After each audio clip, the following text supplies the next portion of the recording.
It's day 4 of Geriatric 1944's Coronavirus Diary. I'm not sure if I'm going to keep on doing this because very few people seem to be enjoying it. I see the first one in the series 4 days ago has just topped 250 views. Well, I'm not sure that if only 250 people are interested in what I'm saying, it's worth doing every day. But I'll keep going and see how things go. Started at day 1 and see if you enjoy it. And if you do, let me know. You can always get me at kingofhits.com. That gives you an email that you can communicate with me. The coronavirus. Well, I've come into an awful lot of stick from friends and quite intelligent commentators with my views on the fact that it's a trivial virus. Now, the reason I say that is because I think it's completely media-inflated. The media has been doing this for decades. It loves to get a good story, something that's relatively unimportant like Brexit. Although at the moment, of course, we all rather wish we were still a part of the EU, who are giving trillions of dollars, euros and pounds to anybody suffering from coronavirus. But still, Brexit took over because the media inflated it, only printed one basic story that it was terribly important. It became terribly important because the media said it was. It led to actually a general election and all sorts of other things, and yet it was just another silly little local government decision, essentially. Well, I feel a bit the same about coronavirus, which doesn't seem to me to be something hugely important. What it seems to me is another form of flu, as it were, or the common cold. It is something that lots and lots of people can get because it's clearly highly infectious, and it only has lethal results on a very few people. Those of us, I have to say, I'm in the category of the very few who are either elderly. I'm now 75 years old. You wouldn't believe it looking at me, would you? 75 years old. I'm also diabetic, and those two things make me vulnerable, I suppose.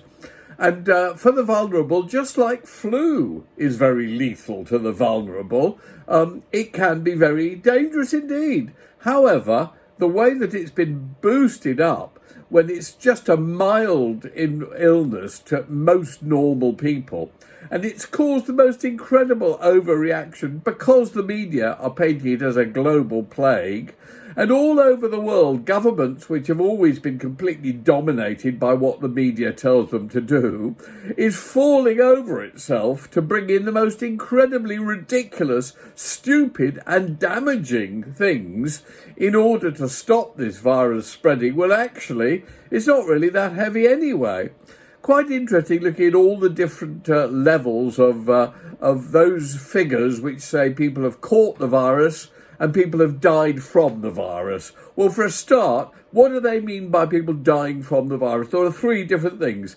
Has coronavirus actually been caught by somebody and killed them? Out of the blue, they have no other underlying health issues or anything. They've caught this virus and died of the virus. Secondly, is it a virus that actually can attach itself to other kinds of things and cause illness, i.e. make somebody get pneumonia and they then die of pneumonia, not of coronavirus, I point out. And that's the second area. And the third area, which is probably the main one of all, is people who actually die of something completely different and happen to have coronavirus. So therefore somebody who's run over by a bus or has a heart attack or something else and dies as they would normally die if coronavirus had never been invented, but they happen to have a mild form of coronavirus, so when tested, that is attributed as a death to coronavirus. Now, if you look at all the infection figures and the death figures from around the world, they're terribly, terribly different. China, for example, I think had something like 85,000 people caught it and 8,000 people died. But again, it wasn't clear whether those 8,000 people consisted of 4,000 who would have died anyway and 4,000 who got pneumonia because of coronavirus and no deaths from coronavirus at all, or whatever. Italy. Now, in Italy, you see, if you Google Italy, the average amount of deaths per day every day in Italy, and a normal year is 1,384. It obviously changes every year.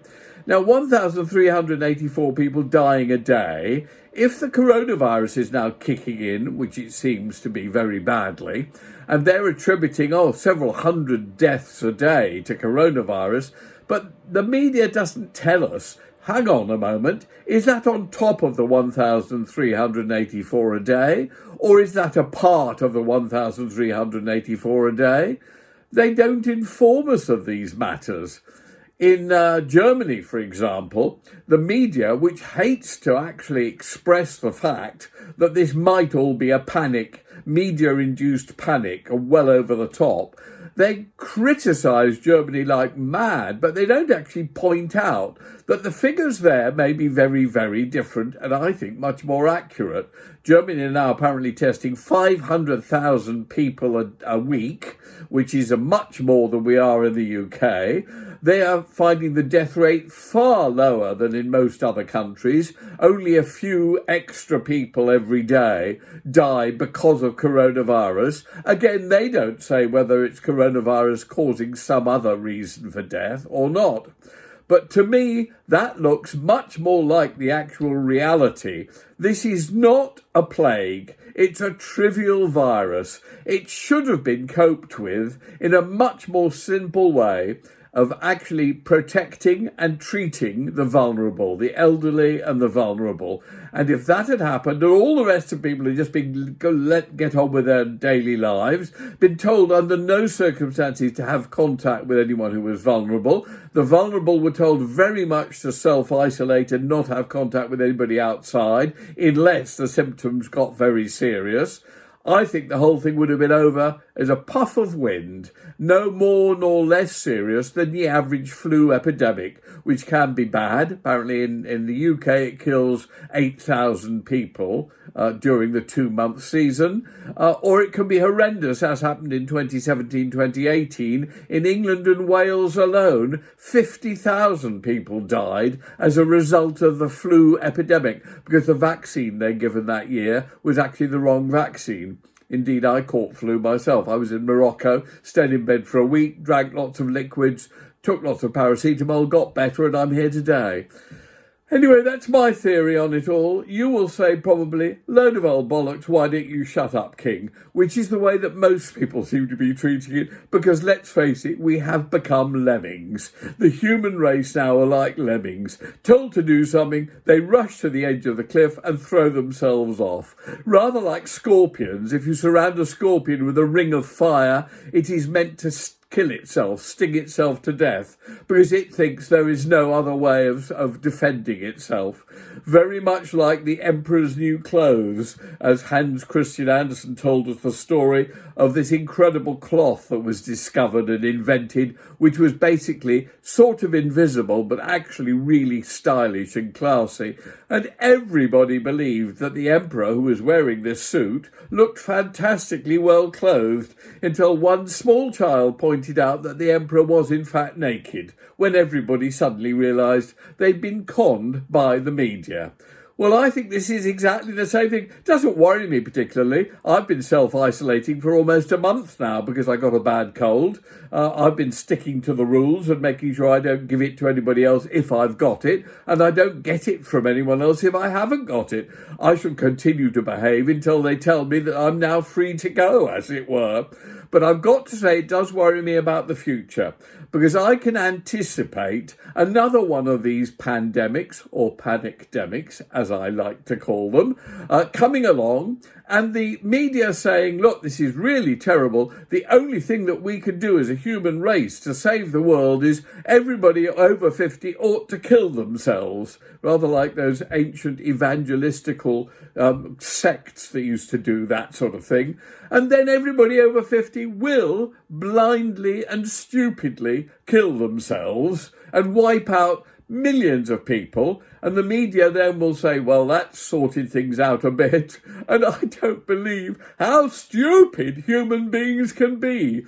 This has been day 4 of my coronavirus diaries by Geriatric 1944. See you tomorrow for day 5.